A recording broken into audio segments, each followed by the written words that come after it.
என்னென்னவோ ஆகி போச்சு. அதான் இப்படி எல்லாம் நடந்துக்கிறேன். எப்படி நடந்துக்கிறாங்க? இப்படி நடந்துக்கிறேன். என்னடா பேய் அறிஞ்ச மாதிரி முழிக்கிற? ஓ வீராப்ப நீ காட்டிட்ட, அவ வீராப்ப அவ காட்டிட்டா. அவன் எதுக்காக மறுபடியும் வீட்டுக்கு வந்தா? வராம அவளும் உன்ன மாதிரி முட்டாள்தனமா செய்வான்னு நினைச்சியா?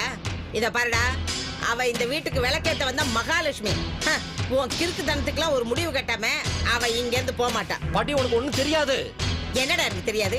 என்ன தெரியாது? நீ பண்ற கொடுமையெல்லாம் நான் பாத்துக்கிட்டு தானே இருக்கேன். வாய் வயிறுமா இருக்கிறவகிட்ட நடந்துக்கிற மாதிரியா நடந்துக்கிற? போதும் பாட்டி, நிறுத்துக்க.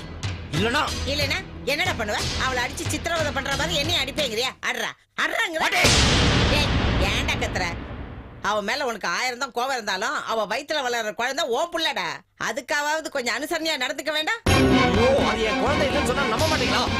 இதுக்கெல்லாம் அவளோட நட்பு தான்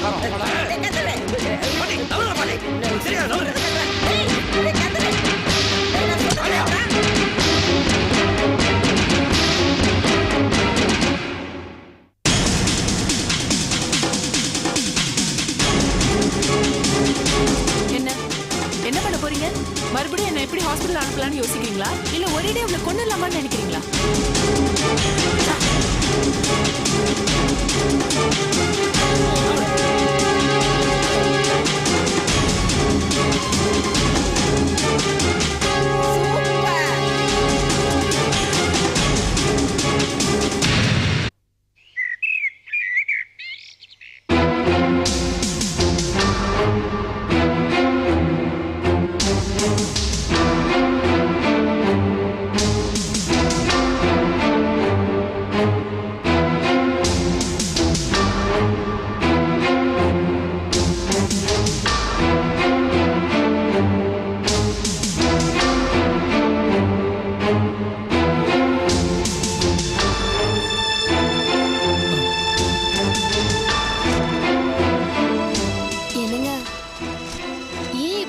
மாதிரியாவே இருக்கீங்க.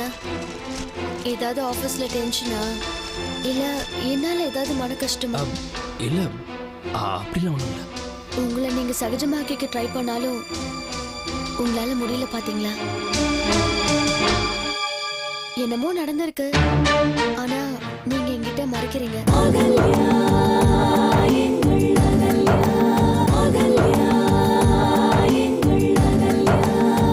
கண்டிப்பா சொல்லிதான் ஆகணும்னு நான் கட்டாயப்படுத்தல. என்கிட்ட சொல்றதால உங்களுக்கு ரிலாக்ஸேஷன் கிடைக்கும்னு நினைச்சா சொல்லுங்க, இல்லைன்னா பரவாயில்ல, வேண்டாம். எனக்கு தெரியும்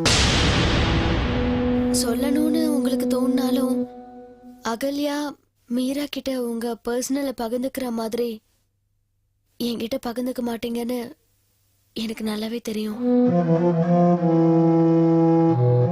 பரவாயில்ல, கொஞ்ச நாள்ல நீங்க என்கிட்ட மனசு விட்டு பழகுற மாதிரி நானும் என் குணத்தை மாத்திக்கிறேன். ரம்யா, அந்த மாதிரிலாம் பேசாத. நீ நினைக்கிற மாதிரிலாம் ஒண்ணும் இல்ல, நீ ஒழுங்காதான் இருக்க. ஏன் இப்படி பார்த்துட்டு மாறீங்க? நான் ரொம்ப நார்மலா தான் சொன்னேன், நீங்களும் இதை கேஷுவலாவே எடுத்துக்கலாம். ஐயோ, நல்ல மனசு புரிஞ்சுக்காம உனக்கு நான் துரோகம் பண்ணிட்டேன். துரோகமா? என்ன துரோகம்? ஆமா, அதான் ரம்யா, நான் உன்னை புரிஞ்சுக்காம என் கோவத்தெல்லாம் உன் மேல காமிச்சேன் இல்லையா, அந்த துரோகத்தை தான் சொல்றேன். இதெல்லாம் ஒரு துரோகமா? அவன் கட்டின பொண்டாட்டிக்கே துரோகம் பண்றான்.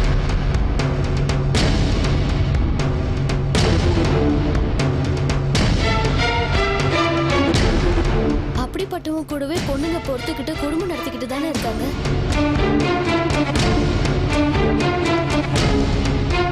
ஆனா நீங்க நிச்சயமா அப்படி பண்ண மாட்டீங்கன்னு கீதா விஷயத்திலே ப்ரூஃப் ஆயிடுச்சு.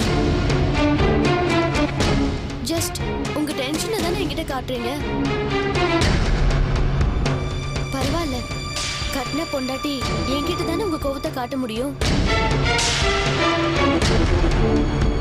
சரி, அதை விடுங்க. உங்களுக்கு இப்ப மனசு சரியில்லையா இல்ல உடம்பு சரியில்லையா? இல்ல ரம்யா, எனக்கு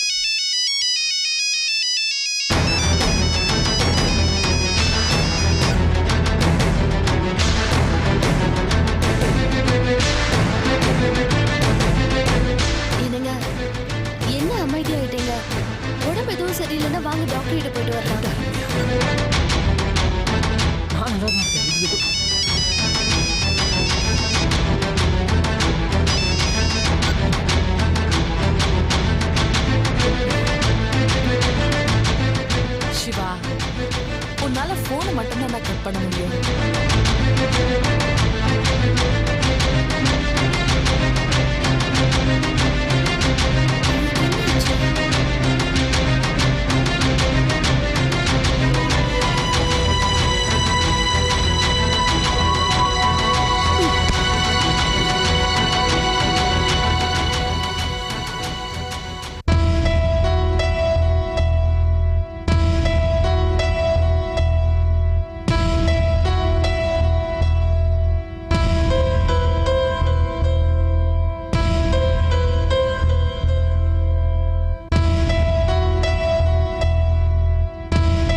என்னங்க ஆ?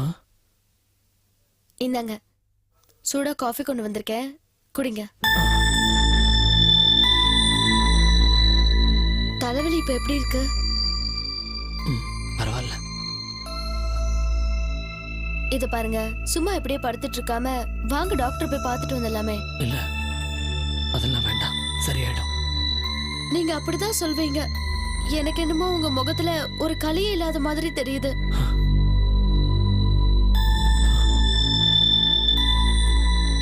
சரி, லஞ்சுக்கு என்ன பண்ணட்டும்? இங்க பாருங்க, நீங்க ஆபீஸ் போகாம லீவ் எடுத்துக்கோங்க. வீட்லயே உட்கார்ந்து ரெஸ்ட் எடுங்க. என்ன? சரி. யாரோ வந்திருக்காங்கன்னு நினைக்கிறேன், இருங்க பாத்துட்டு வந்துடுறேன். சிவா இல்லையா? மேல மேல இருக்காங்க. மீரா, ஏய் ஹாய் ரம்யா. ஹாய். நீங்க போய் காஃபி கொண்டு வாங்க. எப்படி இருக்க ரம்யா? நான் நல்லதா இருக்கேன். ஆனா அவருக்கு தான் சிவாவுக்கு என்னாச்சு? ஒண்ணு இல்ல, லேசா தலைவலி, மேல படுத்துட்டு இருக்காரு. நீங்க போய் பேசிட்டு இருங்க. நான் போய் சிவா பாக்கிறேன். நான் போய் காஃபி கொண்டு வரேன்.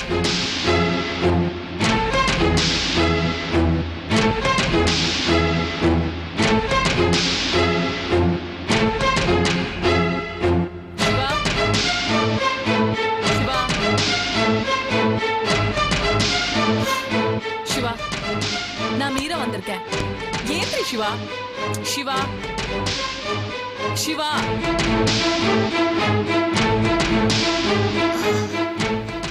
இந்தாங்க காஃபி சாப்பிடுங்க. என்ன அதுக்குள்ள தூங்கிட்டாரா? இப்பதான் முழிச்சிட்டு இருந்தாரு. பாவம், ரொம்ப முடியல போல இருக்கு. ஒரு நிமிஷம் இருங்க, எழுப்புறேன்.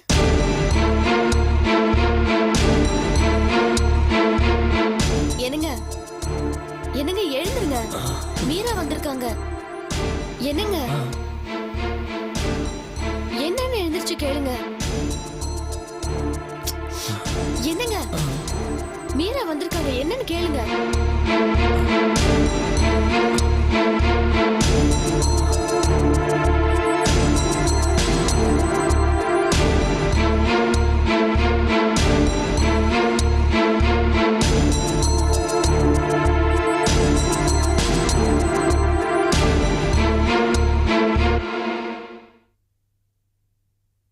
சிவா, உடம்பு சரியில்லையா இல்ல மனசு சரியில்லையா?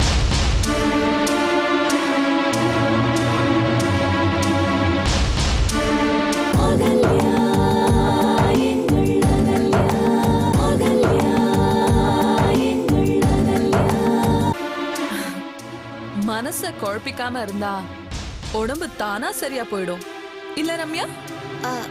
ஆமா, சொன்னா கேட்டா தானே. பரவாயில்ல சிவா, இன்னைக்கு ஃபுல்லா ரெஸ்ட் எடுத்துக்கோ. பட் நாளைக்கு கண்டிப்பா ஆபீஸ்க்கு வந்துடணும். இல்லனா என்னால ஒர்க் பண்ண முடியாது.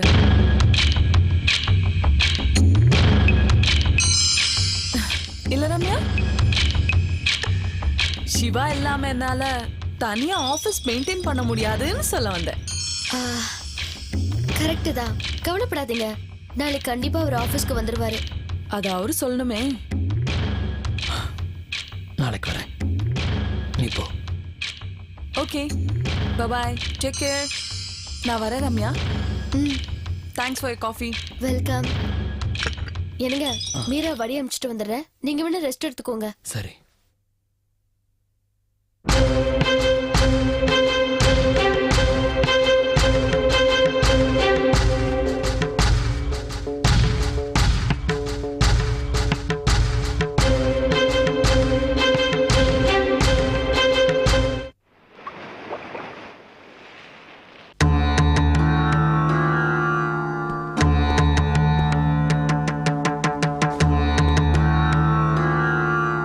என்னம்மா?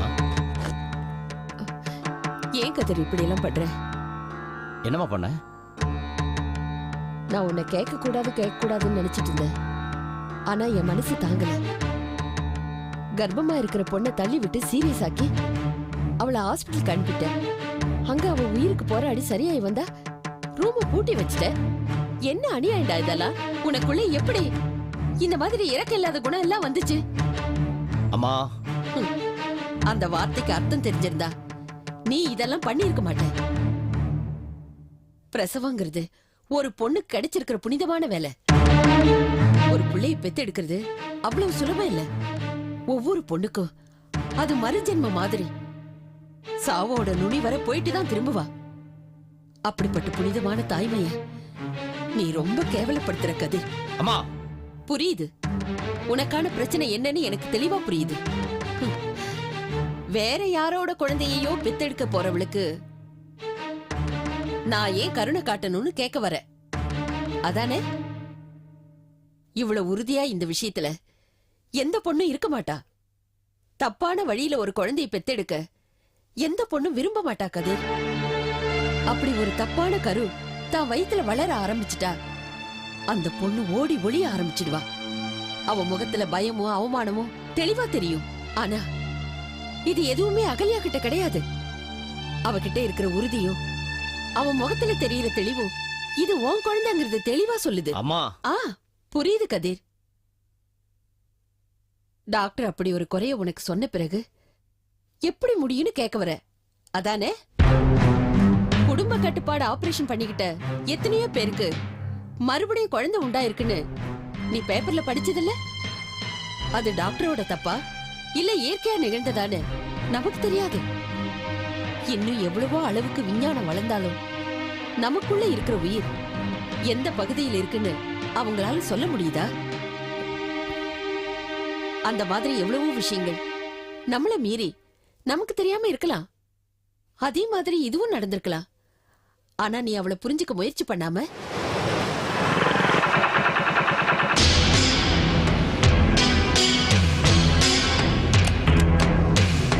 அம்மா கொஞ்சம் நிறுத்துறீங்களா? இப்படியெல்லாம் எனக்கும் திங்க் பண்ண தெரியுமா? நீங்க சொல்ற எதுக்குமே ஆதாரம் இல்ல. ஆனா என்கிட்ட இருக்கிற குற்றச்சாட்டு ஒவ்வொன்னுத்துக்கும் சரியான ஆதாரம் இருக்கு. எனக்கு ஆண்மை இல்லைங்கிறதுல இருந்து அவளை கௌதம்ங்கிறவன் கெடுத்தாங்கிற வரைக்கும். அப்புறம் எப்படிமா அவளை நம்ப சொல்றீங்க? அவள் நடிக்கிறாமா? அவ சிவா, கௌதம், சித்தார்த் இவங்க எல்லாருமே ஃப்ரெண்ட்ஸ் சொல்லிக்கிட்டு அந்த நட்பையே அசிங்கப்படுத்திட்டாங்கம்மா. என்ன வார்த்தை சொல்ற? சிவாவா நட்பை அசிங்கப்படுத்தினா? அவன் அகல்யாவா அண்ணிங்கிற ஸ்தானத்தை தள்ளி உயர்வா வச்சிருக்கான். ஆரம்பத்துல அவங்க பேசுற விதமும் பழகிற விதமும் எனக்கு பிடிக்கல.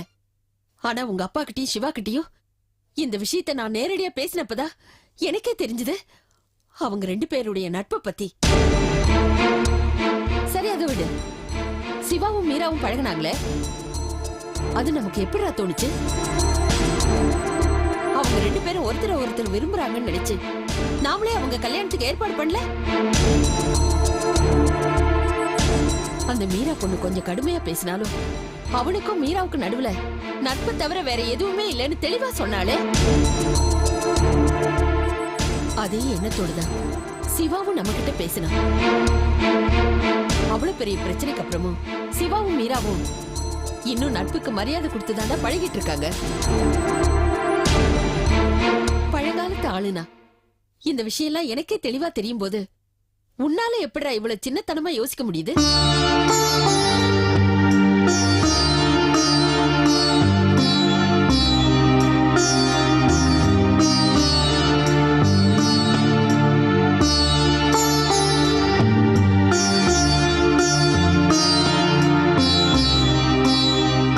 சிவா, ஏய் சிவா, ஏய் சிவா, ஏய்.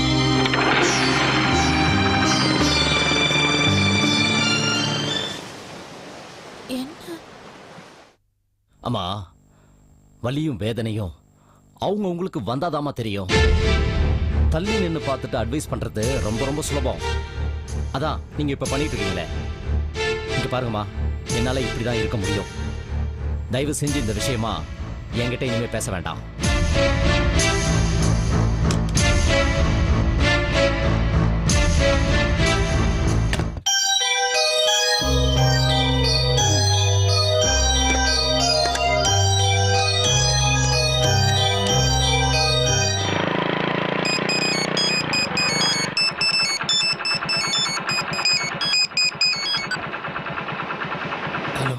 ஹலோ, என்னாச்சு சிவா?